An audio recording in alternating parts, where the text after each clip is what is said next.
Le livre dont nous allons parler contient de la romance homosexuelle. Vous voilà prévenu.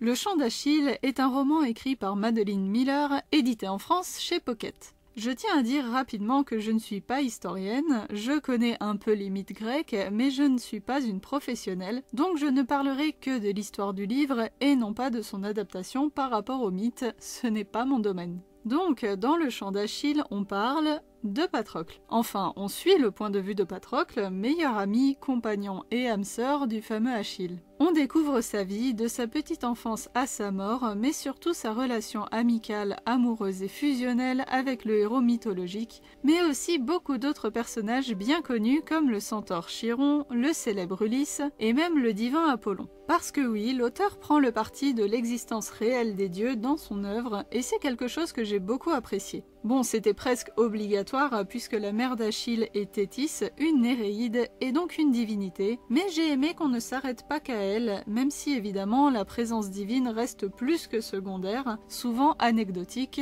tout comme la présence des héros, demi-dieux et mortels et des grandes figures de la mythologie grecque comme Hélène de Troie. Le point central de cette œuvre et son intérêt principal, c'est bel et bien Patrocle et Achille. De leur jeunesse ensemble à la fin de leur vie, de leur début de relation timide à la finalité de leur amour inconditionnel l'un pour l'autre. Et tout ça est retranscrit dans l'œuvre avec une finesse, une sensualité et une passion débordante, une justesse et une délicatesse que j'ai trouvé fascinant, à tel point qu'on a du mal à lâcher la lecture, qui peut se conclure en une seule bonne journée. Les chapitres sont courts, ce qui donne une bonne dynamique, et ils s'enchaînent facilement, permettant de faire des pauses régulièrement si on le souhaite, sans pour autant casser le rythme si on ne veut pas s'arrêter. Le scénario enchaîne les temps calmes et les moments forts, de façon à ce que les lecteurs ne s'ennuient jamais. Il se passe toujours quelque chose, même quand il ne se passe rien. Les moments centrés sur les sentiments et la psychologie des personnages sont aussi importants et intéressants que les moments d'action, qui nous prennent autant aux tripes, mais de façon différente. Si on fond pour la relation d'une évidence folle entre nos personnages principaux, on est aussi happé par les tableaux puissants des batailles dépeintes, surtout quand arrive l'inévitable guerre de Troie. Et même si on sait parfaitement ce qui attend les personnages, le talent de Madeline Miller nous tient en haleine jusqu'aux dernières lignes, qui clôturent l'histoire avec une sensation douce amère, franchement pas déplaisante et même quelque peu surprenante. Si vous aimez la mythologie grecque et la romance, vous serez plus que servi. La puissance et la peur qu'inspirent les dieux sont bien retranscrits, surtout dans le côté terrible et capricieux qu'ils peuvent avoir, même si on les voit peu. Chiron est lui aussi peu présent dans la globalité, mais très marquant, surtout dans le soutien et les connaissances qu'il apporte à Achille et Patrocle. L'ombre de Thétis plane tout le long du récit, et chacune de ses apparitions est douloureusement frappante, et je la considère un peu comme la vraie antagoniste, bien qu'Achille soit son fils et que nos héros ne l'affrontent jamais, elle est le vecteur des actions malheureuses qui leur tombent dessus régulièrement. Chaque rencontre entre Patrocle et les autres personnages amène son lot de nouvelles questions, la peur avec Thétis, l'apprentissage avec Chiron, la jalousie avec Déidamie, la guerre avec Ulysse, la normalité avec Briséis,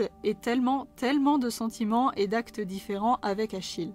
Leur relation est un bijou, un joyau. J'ai rarement vu une romance aussi bien amenée et bien travaillée qu'avec ces deux-là. Ils sont tout l'un pour l'autre et en les voyant grandir et évoluer ensemble, on comprend pourquoi. Leur vie ensemble est constellée de haut et de bas, mais toujours ancrée dans la certitude que ce qu'ils désirent et désireront plus que tout au monde, c'est de rester ensemble. Et même si tout est fait pour les séparer, ils se dépassent toujours pour se retrouver et c'est ce qui ressort de plus beau dans cette histoire. L'amour, la tendresse entre eux transcendent leur destin déjà tout tracé, peu importe les manigances des dieux ou des hommes, et c'est ce qui fait la force de cette histoire. On lit le Chant d'Achille pour être avec eux du début à la fin, et ils nous prouvent à chaque chapitre que leur relation est trop forte et trop belle pour être entachée par quoi que ce soit, et ils en bavent tous les deux, vraiment. Mais à chaque fois, ils se relèvent plus soudés que jamais. C'est ce que j'ai adoré dans ce récit, leur honnêteté, leur sincérité, leur conviction, leur courage et leurs défauts qui les rendent si humains et attachants. On peut difficilement ressortir déçu de la lecture de ce livre, et je vous le conseille vraiment si vous ne l'avez pas encore lu. Et si c'est déjà le cas, relisez-le, ça ne peut pas faire de mal. En attendant, prenez soin de vous et au plaisir de vous retrouver dans un autre coin de la chaîne.